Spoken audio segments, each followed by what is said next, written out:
It was a very long day and an even longer night. You went to work, freezing from the cold snap that swept into your town. The ice on the window was the first sign of the trudging effort you'd have to endure, followed by the sight of snow on the ground. An unforeseen blitzkrieg of winter at the end of a very sporadic and intense fall. The wetter times have all but guaranteed the immediate crawl of life. The fact that the pace at work matched the creeping chill only drew out the overcast, deeply darkened skies above you. A sky so dark, in fact, that the streetlights had to be turned on for the general populace to do anything at all downtown. You were sure the light across from your window would be on when you got home. The night was no better. You were pulled out of your house by your friends. No warning, just a quick, "Hey, how are you? Let's get hammered." Followed by a long evening of hopping between 4 bars, a fight, a bad gash sending one of your friends to the hospital, and you ending the night by drunkenly walking home during the darkest night of snow and ice you've ever had the pleasure of experiencing. Your feet could barely keep you up, due to both Mother Nature deciding to make everyone suffer as well as the levels of alcohol coursing through you. You slipped and slid along the frozen concrete, helplessly gliding yourself toward the streetlight in front of your bedroom window, the only light in your section of town for more than 2 blocks. A beacon in the darkness, calling you home. But with every step, more and more traction was lost, until you were mere steps away from the light and your footing left you entirely. You fell forward, and in the mad hopes of somehow preventing yourself from getting hurt, attempted to grab the lamppost. But your fall was faster than your hands, as your head met the chilled metal. And with the force to rock the light, you glanced off to the side and fell into unconsciousness. The winds began to howl, as the cold brought you out of your stasis. The melted snow was now part of your clothes, as more drifted down on top of you.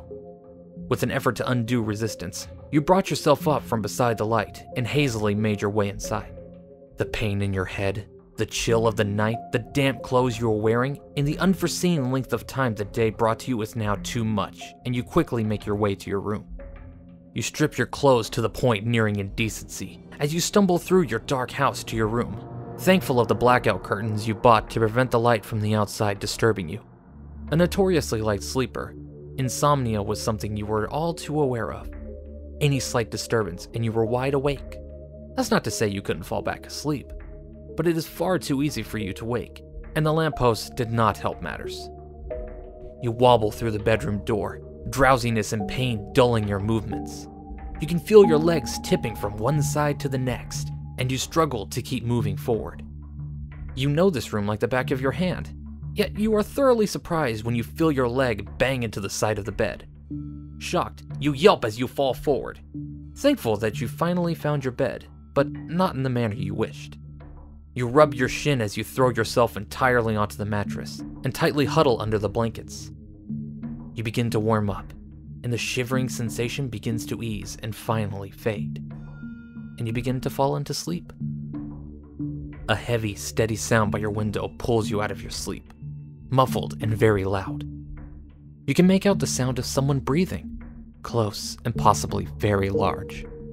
The labored breaths are like a dagger in your skull.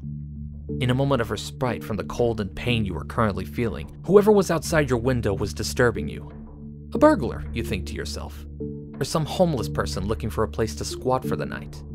All you want is sleep, and the person is preventing that from happening, and you know you have to get rid of him. "I have a gun," you loudly proclaim, "and I'm not afraid of using it. Now go away."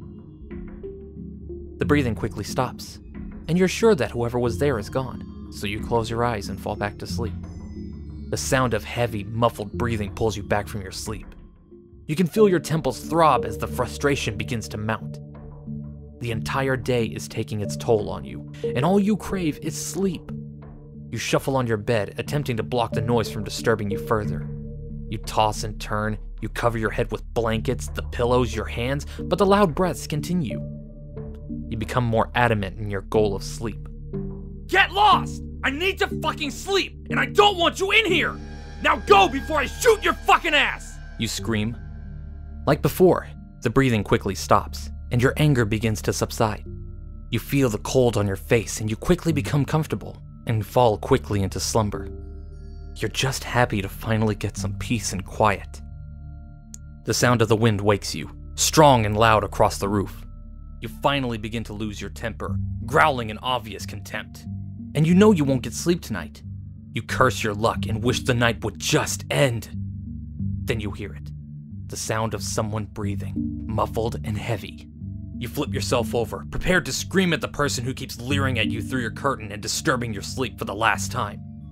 You climb onto your knees, kneeling in front of your window, and quickly grab for your curtain, planning on flinging it open and telling whoever was there off for the last time. You jab your hand forward, grabbing the cloth in front of you, and feel the thickness of whoever's in front of the window. As you grab the cold, wet clothing they are wearing, their breath close to your ears, now uncovered from the blanket you had wrapped around yourself. And the curtain flutters in the breeze, coming from the window, long open from before you climbed into bed.